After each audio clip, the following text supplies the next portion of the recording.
70세 할머니는 폐지를 실은 손수레를 끌고 골목을 걷고 있었습니다.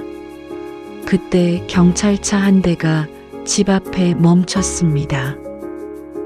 제가 무슨 잘못이라도 했나요? 경찰관은 잠시 망설이다가 말했습니다. 혹시 김순자 여사님 맞으십니까? 예, 보호자가 없는 미성년자가 여사님을 찾고 있습니다. 순자는 어리둥절했습니다. 그런데 경찰차 뒤에서 내린 소년이 뛰어가면서 큰 소리로 할머니! 할머니는 우선 반갑게 소년을 맞이합니다. 소년이 목에 걸고 있던 낡은 은목걸이 때문이었습니다. 그 목걸이는 30년 전 집을 나간 아들에게 직접 걸어주었던 것이었습니다. 너 누구냐? 소년은 가방에서 낡은 수첩을 꺼냈습니다. 수첩 첫 장. 우리 엄마 이름은 김순자입니다. 언젠가 꼭 만나러 갑니다. 할머니는 그 글씨를 알았습니다. 아들 민수가 초등학교 때 쓰던 글씨였습니다. 30년 전 할머니는 시장에서 국밥을 팔며 홀로 아들을 키웠습니다.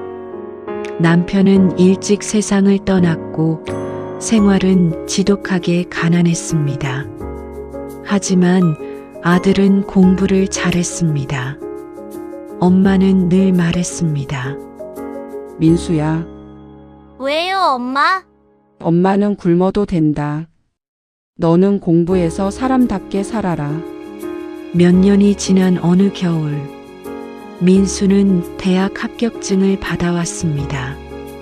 하지만 등록금이 없었습니다. 그날 밤, 민수는 우연히 알게 됩니다. 어머니가 몰래 신장을 팔려고 했다는 사실을. 엄마 미쳤어요?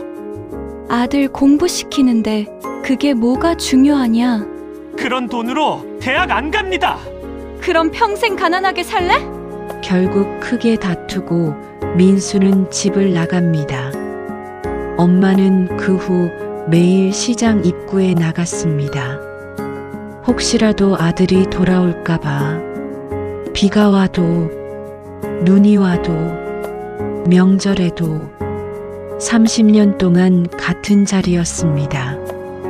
그러던 어느 날, 손자 준호가 낡은 가방 하나를 꺼냈습니다.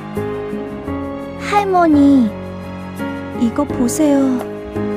가방 안에는 수백 장의 영수증이 들어 있었습니다. 할머니는 하나를 펼쳤습니다. 서울역, 부산역, 대전역, 광주역, 모두 같은 날짜였습니다. 어머니 생일, 어버이날, 추석, 설날. 준호가 말했습니다. 아버지는 매년 할머니 집 근처까지 왔다가 그냥 돌아갔대요. 할머니는 말을 잃었습니다. 왜 안 들어왔대?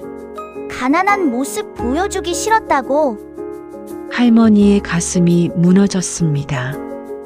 며칠 뒤, 준호는 또 다른 가방을 꺼냈습니다. 그 안에는 낡은 통장 하나가 있었습니다.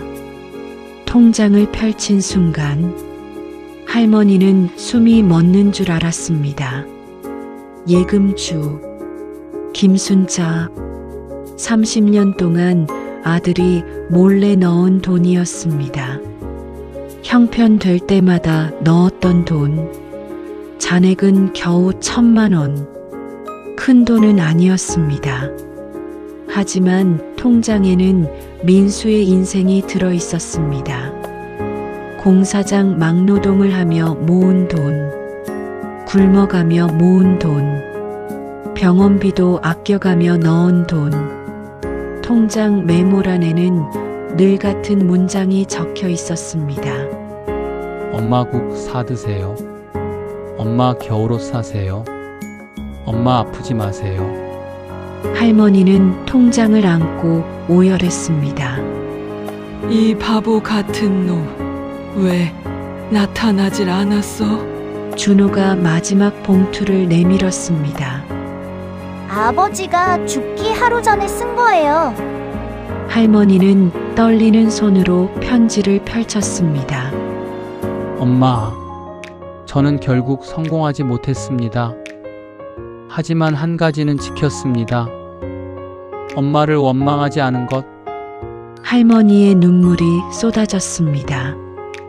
엄마가 저를 버린 적이 없듯이 저도 엄마를 버린 적이 없습니다. 그날 이후 순자는 폐지 손수레를 끌지 않았습니다. 대신 손자와 함께 시장에서 작은 국밥집을 열었습니다. 간판 이름은 단 4글자. 민수국밥. 가게 한쪽 벽에는 아들의 사진이 걸려 있었습니다.